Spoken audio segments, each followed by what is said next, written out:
65, episode 11. Crazy it's the Kyrie Irving episode, and crazy that they played the Nets in it's episode 11. But crazier things have happened. At the end of the show, we're going to review the Lakers and Nets. Tough loss for the Lakers. We're going to then preview the Houston Rockets game. So, and then give out player of the game and whatnot. So without further ado, let's get started. So a few outside the court news. Dion Waiters still have not played yet. Frank Vogel's waiting to make sure he's fully in game shape and ready to go. So it could be a couple games or so on that. Dwight Howard was out with the flu. He has been playing well as of late, so I'm not going to put this game on, Dwight Howard. I mean, he's playing around 17, 18 minutes, so this will not be a Dwight Howard blame game. It just won't. Couple takeaways. Avery Bradley was continuing his hot streak in the first half. He was really hitting it well. They had a nice little back and forth between the Nets and the Lakers in the first quarter. Honestly, between the whole first half. Then the Lakers went on a little bit of a dry spell in the second quarter. A 3-minute, 30-second drought. That was then ended on a 5-point swing by the Lakers to end the drought. Danny Green made a 3. Then Alex Caruso stole the ball, dishing off to Anthony Davis, and he had a little floater. It was like a 5-point swing in 30 seconds. So they go on a drought for a minute, 3 minutes 30, and then they get 5 points in 30 seconds, 20 seconds. Go figure. The Lakers finished strong in the first half. This was a great sequence. LeBron gets a steal. He dives for it to make sure he has the possession because there was nets around him. He then passes it to, continues to break to Markieff Morris. Markieff Morris then extends the ball to Avery Bradley, and then Avery Bradley dishes it to Kyle Kuzma. He slams it for the dunk with, I believe, 5 seconds remaining in the second quarter. So that was a nice play that brought them at halftime 58-56. Leading scorer was LeBron James at 13 points. Leading scorer for the Nets was Spencer Dinwiddie at 16. I'm going to continue about Dinwiddie. Dinwiddie was very nice for the Nets, and so was Karis LeVert. This notion that, he just only does his games only does these videos when the Lakers win. Granted, the Lakers haven't lost many times when I've done these Grizzlies and then this time, but I'm doing it whenever, and win or loss. And I'm gonna applaud when a team does well, or applaud when a team, or talk about when a team does bad, or talk about when a team does good, and I'll give you praise, like Karis LeVert and Spencer Dinwiddie. So that's always gonna happen. Even though the Nets were shooting 37% in the first half, they stayed in this game due to 9 Laker turnovers in the first half. Yeah, not ideal. I'm sure Frank Vogel was not pleased about that at all.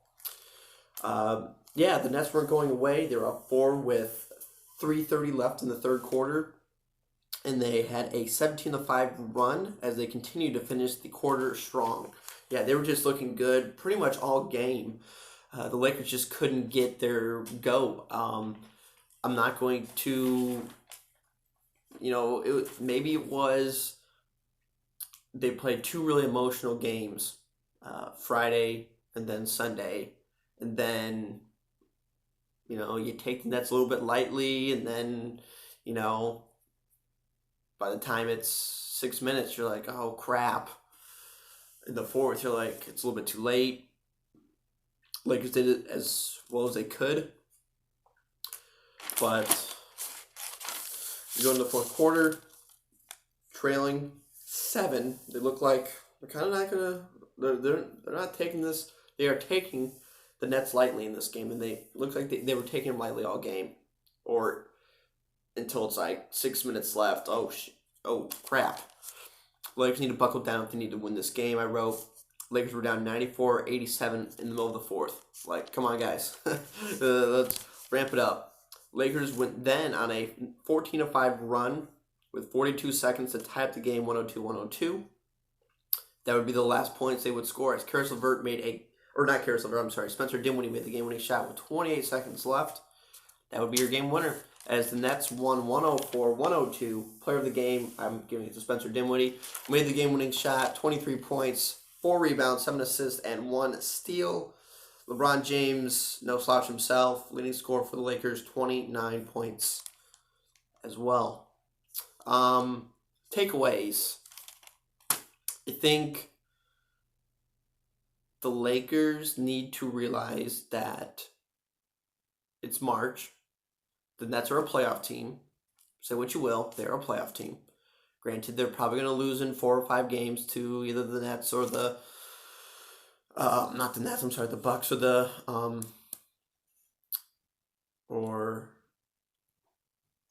Raptors. Sorry. But they're a playoff team. And I get it, they're probably 6 or 7 games under 500, but they're a playoff team, and the Lakers didn't show them enough respect, and they got burned. And it's one of these things in March where you have a team like the Nets, and they're just trying to, play for the interim head coach, play for, things. And, like I said, the Lakers took an L here. And these are one of the things you don't want to see in March. Middle of the March, end of March, in March, because you're trying to get into playoff mode. I said this last day of February. We lost to the Grizzlies. This really can't be happening. When you get into March, like the next day was, you can't be having games like these. And I'm going to give them the slightest of slight passes because they had 2 emotional, draining games. Bucks, then Clippers. Next game is going to be Rockets. Tallest guy's going to be 6'8".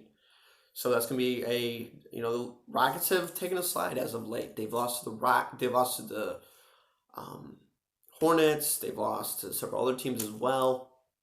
They just have not been themselves as of late. So maybe this would be right pickings for the Lakers.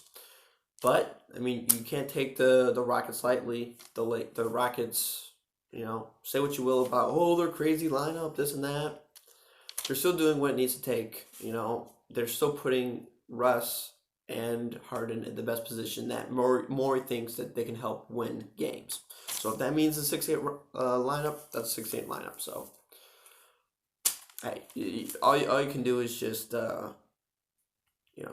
see what happens with this Rockets team, and we can see what happens with this Lakers team.